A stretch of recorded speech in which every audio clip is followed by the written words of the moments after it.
Right. This is a continuation. I believe this is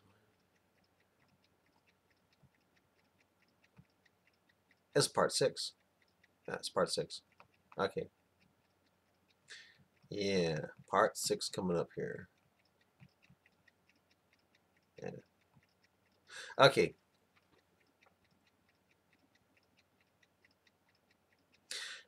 I'll read back a little bit. Daniel suddenly realized that the turn off for 318 was coming up. He'd be there in less than a minute. But as he approached it, fear gripped him again when he noticed that the big rig that had passed him earlier was now blocking the entrance to 318. Oh, no, said Daniel with a feeling of doom creeping into his mind. Instead of turning slowly onto 318, he kept on heading down Highway 6. Well, screw you, Dispatcher Desmond, said Daniel to himself.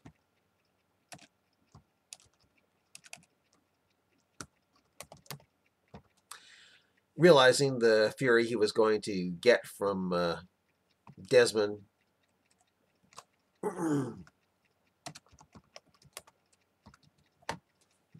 being that he wouldn't be going down the road they agreed on.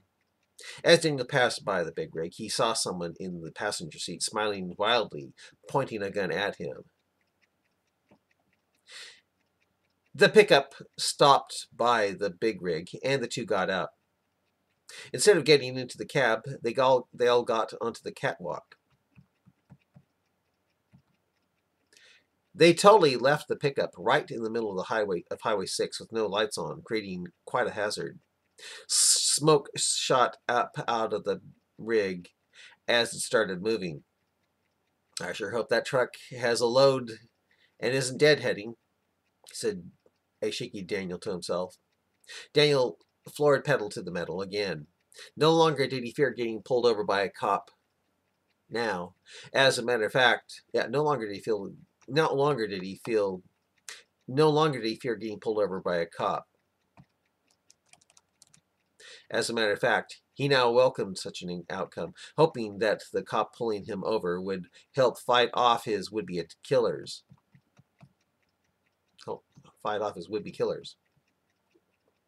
Daniel felt a bit relieved to know that there didn't seem to be any curves coming up when he might actually be hauled over a 100 miles per hour. He might actually be hauling.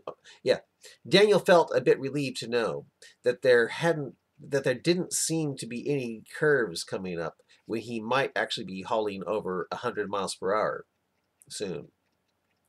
But although he was now pushing 80, the truck behind him was gaining. Daniel turned on his CB to see if he could get any help from possible cops in the area. He heard Allahu Akbar blasting over the speakers. He soon realized that he and the Muslims trying to kill him were the only ones in the area. Daniel picked up his CB and asked why, trying to remain calm. What's it say about a religion that has to have you killed if you question it? Allahu Akbar was the only reply, shouting over the CB again. Prepare for a lot of trailer slap, shouted Daniel over the CB with desperation as the truck closed in on him. Allahu Akbar, thundered again. Yeah, it closed in on him. Allahu Akbar, thundered again. The truck was actually trying to pass Daniel, but Daniel swung to the left and hit the back of hit it with the back of his trailer. Allah! Screamed the Muslims on the CB when the engine of their truck was hit, sending their Volvo truck in the direction of an open field. The Muslim at the wheel quickly corrected, almost causing the empty trailer behind him to tip over. Don't pass him, brother! Ram him! Shouted a voice over Daniel's CB. Daniel got ready for a lot of fast wheel correction. Thanks for letting me know your plan, Daniel nervously laughed over the CB. The Volvo took on speed and rammed the back of Daniel's trailer. Daniel almost screamed when he felt as though his truck was going to jackknife.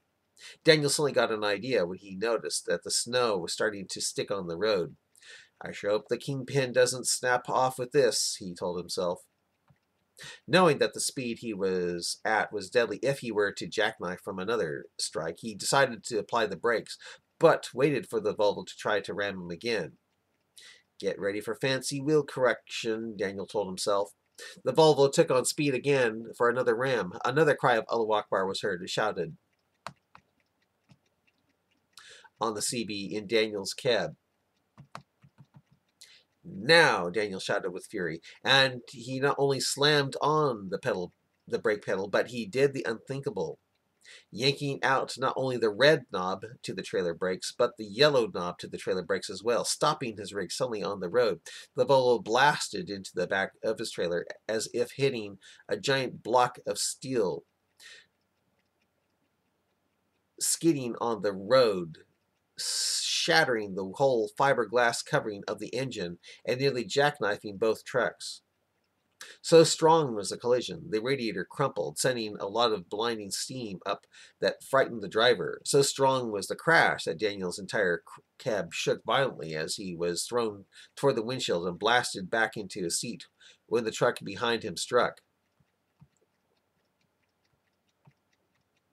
Two Muslims on the hot Volvo engine.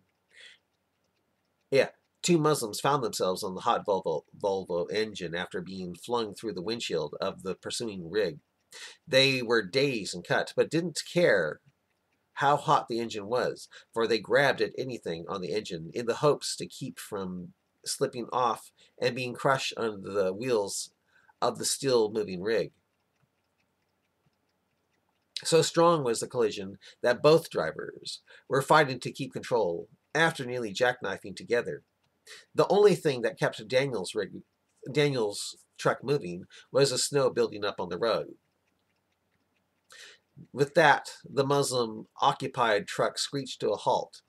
Daniel smashed down both red and yellow knobs to the air brakes and prayed that his transmission was still intact.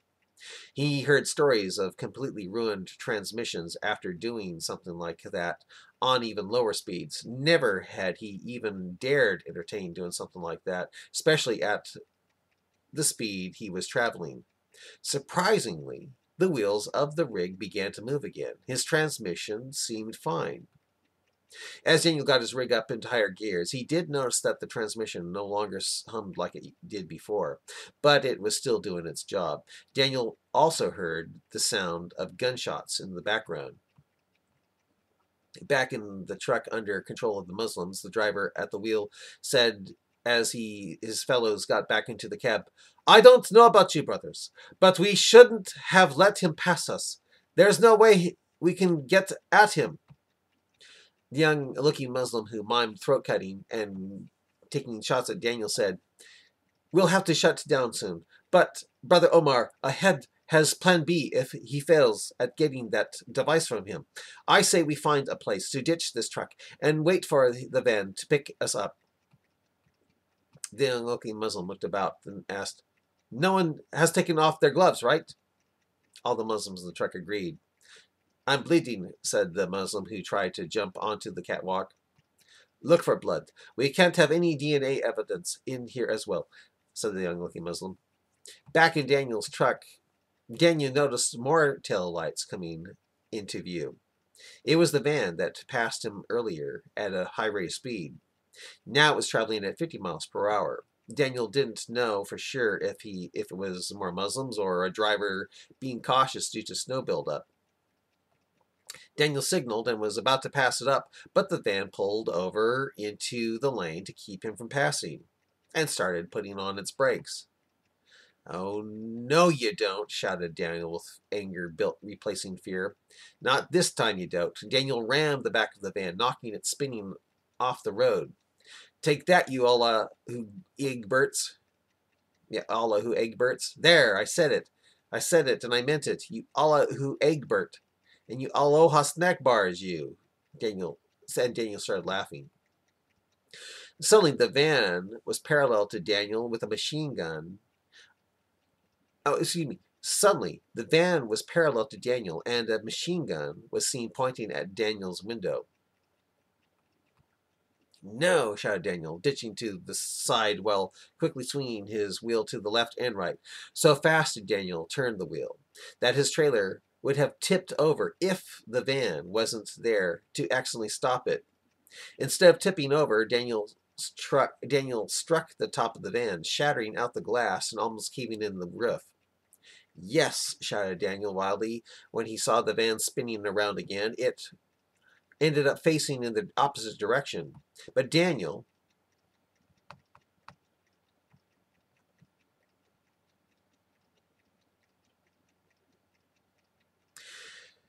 yeah, but Daniel was shocked to see it coming at him again with the machine gun sticking out of the side window again.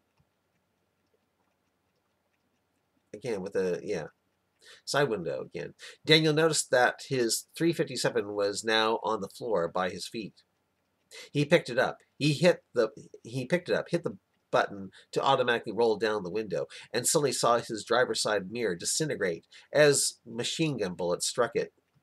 With that, Daniel quickly reached out behind him with his left hand and started pressing the trigger while pressing the gun up against the outer wall of his truck.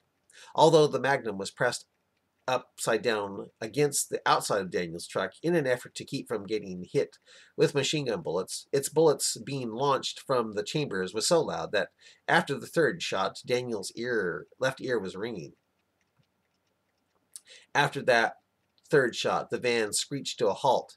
The Muslim at the wheel turned to the other who had the machine gun and said with a shocked look in his eyes, "He's got guns, brother. He's got guns. He's going against our president's executive orders banning handguns."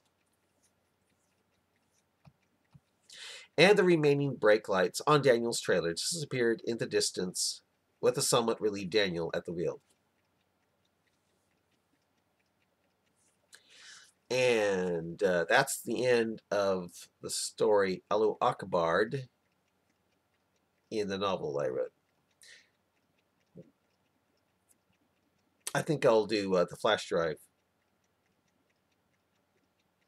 Do the story of the flash drive later. Bye.